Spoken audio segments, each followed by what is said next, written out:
you can make your anxiety work against you or for you. And one of the ways I made a program called the Future Authoring Program that I think helps people do that. Because one of the things you see when you're talking to people and they're trying to solve problems is that they're afraid to face the problem. And so then their anxiety is working against them, and you can think about it as antagonistic to rationality. But then I could say, well, why don't you think for a while about what your life would be like if you didn't face this problem? Because if you think that through, if you have a problem and you really think through what the consequences are going to be in 3 to 5 years of not facing it, then you're going to get more afraid of not facing it than facing it.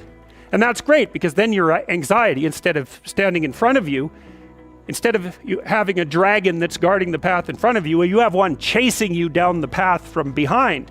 That's a lot more useful. And so, you know, that's just a minimal example of the utility of getting your emotions and your thoughts aligned the same way. The same thing happens with aggression.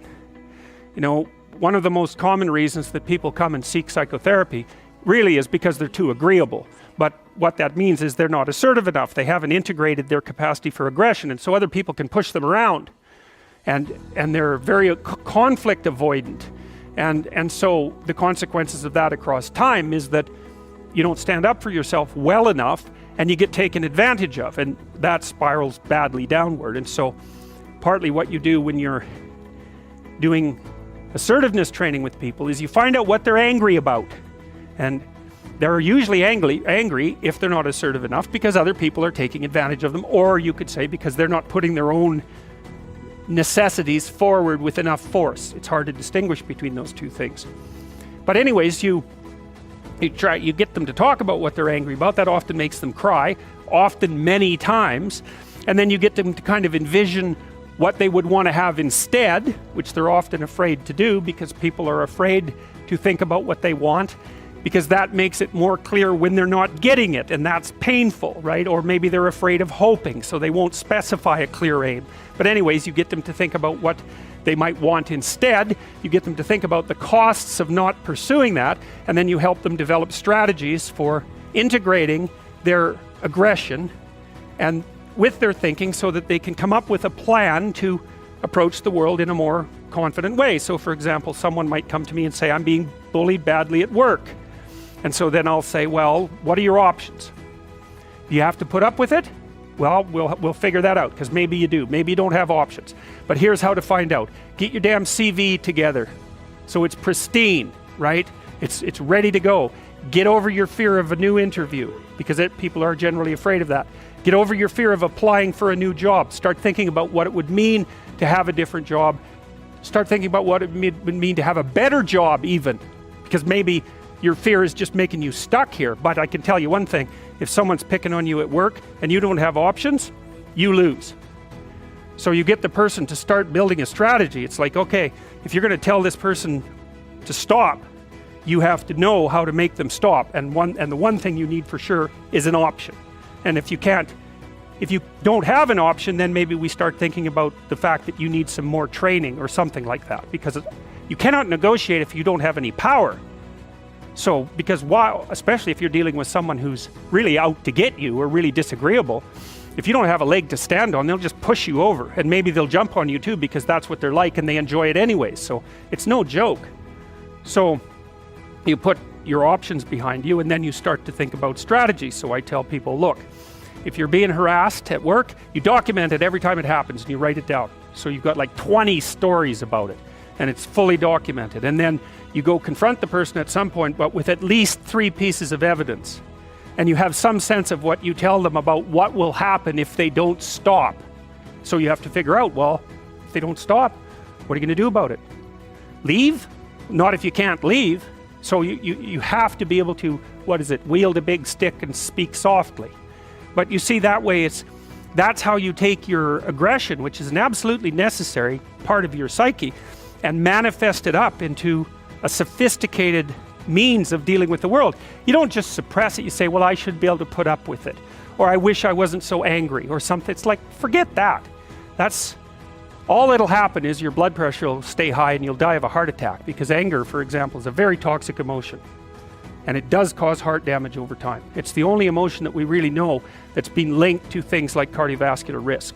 And anger is toxic because it's like you're driving a car, you're stepping on the gas and pushing on the brake at the same time, because anger tells you to run away and to attack at the same time, because you don't know what's going to happen. And so it really amps up the physiological demand on your body. And so if you including your heart and your musculature, so if you stay like that for like 10 years, you know, you're going to age 20 years. And that's a bad plan. So, you know, you take your underground emotions and you integrate them into a sophisticated reality. Now, Jung said, so first of all, you unite your mind, your thinking, let's say, with your emotions. So that makes one thing instead of two fighting things. Okay, that's a good one. And then the next conjunction he talked about was, it isn't enough to unite your mind and your emotions. And he thought about that as a male-female pairing symbolically. That's how it would manifest itself sometimes in dreams. So you take the masculine element and the feminine element, the thinking and the emotion, unite those, and that makes you more like one thing. Okay, now all of a sudden that's represented as symbolically male, that one thing. And it unites with something else that's now represented symbolically female. That's the body. So you take the mind, emotion integration and integrate that in your body. So what does that mean? You act it out instead of just thinking. But that's when you think and believe something, but you don't act it out. And so that means there's a dissociation in you somehow between your abstract representations and what you manifest in action. Well, that's another form of discontinuity that isn't doing you any good. You know, the driver's going one way and the car's going the other, and you won't even be able to understand yourself if you do that. But even more, you're not putting your principles into practice, so you're dissociated, your being is dissociated. So once you get your mind and your emotions working together, then the next thing to do is to act that out consistently. So that was the second conjunction as far as Jung was concerned. And then the third one was, this is the tough one, and this is the one that's related to phenomenology. You erase the distinction between yourself and the world. Okay, that's a tough one. So imagine you're dealing with someone who's hoarding. Now, people who are hoarding are often older or neurologically damaged, or they have obsessive compulsive disorder. But then you walk into their house and there's like 10,000 things in their house. There's maybe 100 boxes, and you open up a box, and in the box there's some pens and some old passports and some checks and their collection of silver dollars and some hypodermic needles and some dust and, you know, a dead mouse, and there's boxes and boxes and boxes like that in the house. It's absolute chaos in there. Absolute chaos, not order, chaos. And then you think, is that their house or is that their being? Is that their mind? And the answer is, there's no difference. There's no difference. So, you know, I could say, well, if you want to organize your psyche, you could start by organizing your room. If that would be easier, because maybe you're a more concrete person and you need something concrete to do. So you go clean up under your bed and you make your bed and you organize the papers on your desk, and you think, well, just exactly what are you organizing? Are you organizing the objective world, or are you objecting your field, or are you organizing your field of being, like your field of total experience? And Jung believed that, and I think there's a Buddhist doctrine that's sort of nested in there, that at the highest level of psychological integration, there's no difference between you and what you experience.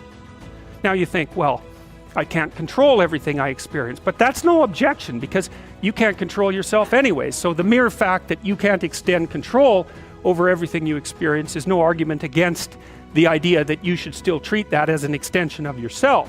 So you could say, well, let's say you have a long-standing feud with your brother. Well, is that a psychological problem? Is that him? Is it a problem in the objective world, or is it a problem in your field of being? And it's very useful to think that way, because you might ask, what could you do to improve yourself?